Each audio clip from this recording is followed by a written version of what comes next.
Hablaremos hoy de un pintor, de Rafael, el de Urbino. Según algunos, el más grande de todos los pintores. Sí. Según otros, el segundo, el tercero, empieza cosa. ¿Cómo? Y Miguel Ángel, ¿cómo? Y el otro. Y... ¿Más cómo? Estamos en el Renacimiento, aunque no parezca en absoluto. Los artistas plásticos estudiaban en aquel momento anatomía para dibujar, modelaban las figuras antes de pintarlas para ver qué sucedía con las perspectivas y con la luz. Ya las figuras espirituales, planas, débiles y erráticas de los primitivos cedían lugar a una nueva generación de imágenes más vivas, más enérgicas. ¿Cómo era la vida en aquel entonces? Yo qué sé cómo era. Nunca lo sabremos. Pero esto a fines del siglo XV, principios del XVI, en Italia era el tiempo de Miguel Ángel, el tiempo de Leonardo da Vinci. La vida era violenta y peligrosa como ahora. Todos los días, en cualquier situación, durante los juegos de pelota o carreras de caballo, se abofeteaban unos a otros y se mataban por razones insignificantes, no como ahora. Muy bien, en ese ambiente dominado por los burgueses que pagaban por los trabajos violentos a los condottieros, ¿no? En ese tiempo, donde los comerciantes tenían libres las manos, ya que los condottieros los ayudaban a desplegar su oficio sin verse degradados. En ese ambiente vivió Rafael. Nació el 6 de abril de 1576 en Urbino. Era patrimonio urbino entonces del duque Guidobaldo di Montefeltro. Y el Guidobaldo se reunía con unos artistas a quienes sostenía económicamente, ¿no? Los ocupaba en el decorado, en la ornamentación de su palacio. Entre sus artistas se hallaba Giovanni Santi, que era el papá de Rafael, ¿no? Era pintor y poeta, el viejo. Pero los cuadros y las rimas de Santi no pasaron nunca de los muros de aquella fortaleza. Giovanni escribió 23.000 versos solo para alabar a su señor y relatar sus hazañas. Y esta labor, aunque no le abrió las puertas de la fama, le conquistó la estimación del Guidobaldo. Giovanni Santi estaba casado con Maya de Battista Charla y de este matrimonio nacieron 3 hijos, Rafael y otros 2 que murieron en la infancia. Rafael creció en este clima refinado, animado por otros artistas y también por su propio padre, empezó a estudiar pintura. Muy bien. Y empezó a adiestrarse también con algunos geómetras en el arte de la perspectiva. Todo estaba muy tranquilo, pero cuando Rafael tenía 10 años, la malaria fulminó a los padres. Cuando digo la malaria no quiero decir la miseria, en el sentido novedoso que tiene esta palabra, sino la malaria en el sentido literal, el mal del aire, aquella enfermedad causada por el mosquito anófeles. Bueno, y se murieron los padres, y de golpe quedó Rafael en medio de una disputa entre sus tíos, que se lo querían sacar de encima, ¿no? El duque se hizo el gil, nadie quería hacerse cargo de él, pero entre tanta desgracia apareció una persona que lo salvó de terminar en el hospicio de indigentes. Se trataba de Timoteo Vicci, un pintor que había desempeñado un papel semejante al de Da Vinci acerca de Ludovico. Vicci tocaba el violín, tocaba el laúd, cantaba extraordinariamente bien y seducía con esas virtudes a todas las minas en cualquier lugar que visitaba. ¿Para qué toca el violín, el laúd y canta uno sino para seducir minas? Timoteo decidió apadrinar a Rafael y se lo llevó a su casa.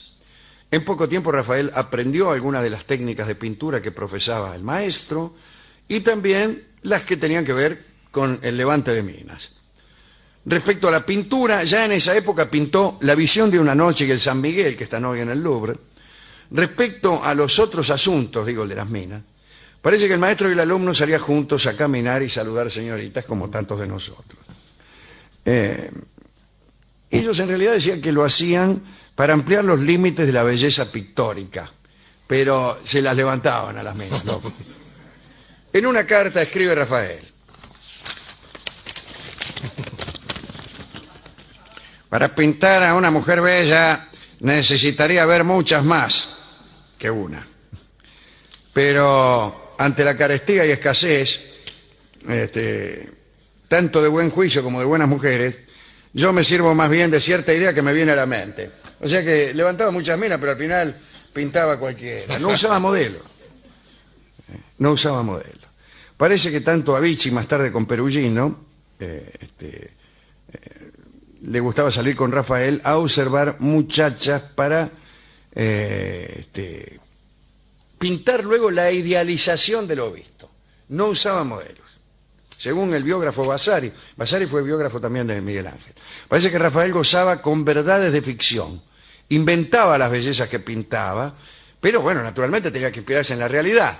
Una vez unos amigos le reprochaban algunos detalles del cuadro Amor y Psique, como poco coincidentes con la realidad. Y Rafael preguntaba, ¿y lo demás? ¿Los otros detalles? Contestaron sus amigos, lo demás se ve natural. Y el pintor dijo, bueno, en todo caso corregiré lo demás. El artista no debe copiar la naturaleza como la ve, sino como debería ser. No era esto el impresionismo, ¿eh? No es que la pintaba como la veía, la pintaba como debía ser, como él creía que debería ser, que es bien otra cosa. Para Rafael, un modelo desnudo no servía más que como invitación para conservar el detalle en la memoria, pero no para repetirlo, sino para comprender las relaciones, para crear acción, para crear vitalidad, pero no para copiar.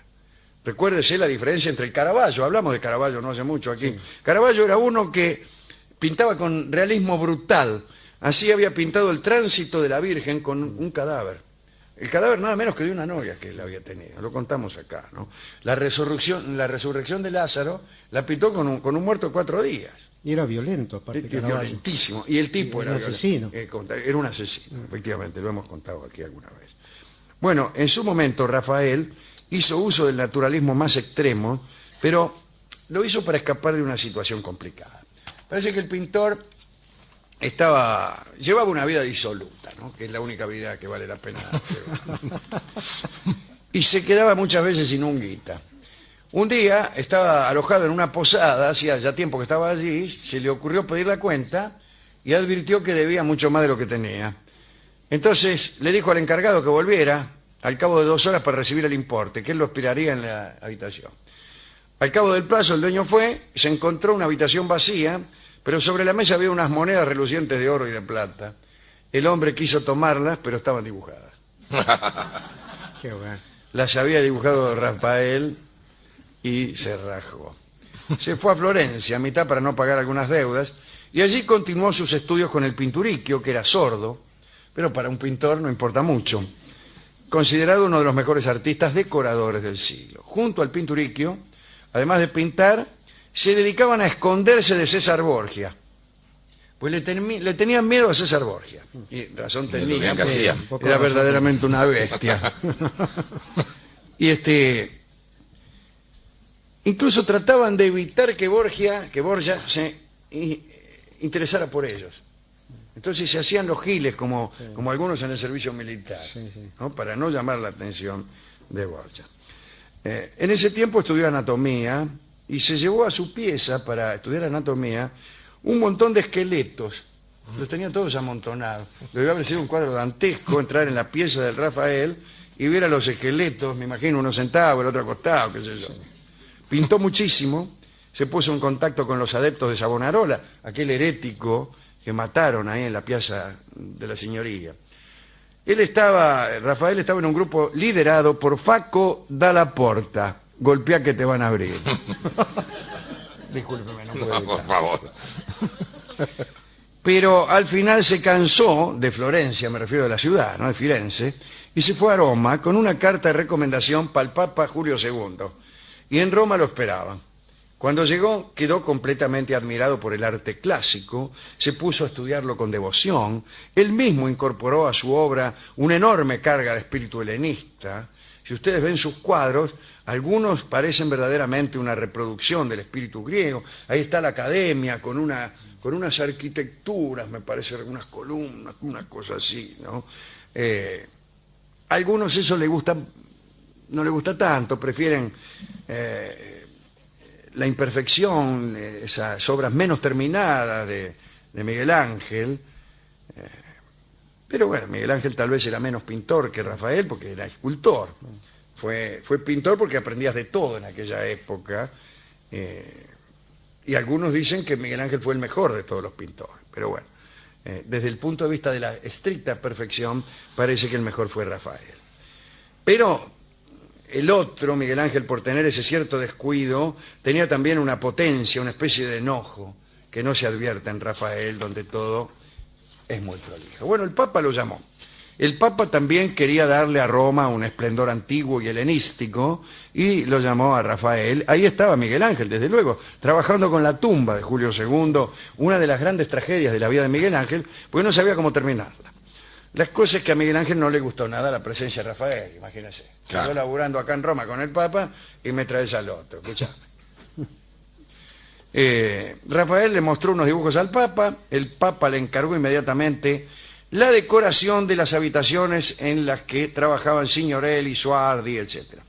Julio II se emocionó tanto que echó a todos los pintores que tenían, pidió que lavaran la pared. Se imagina cómo se pusieron todos los pintores del Vaticano, rajaron. Le encargó incluso a Rafael pintar los tapices de la Capilla Sixtina, encargo que Miguel Ángel esperaba, ya que él estaba pintando el techo. Claro. No, los tapices los pinta Rafael.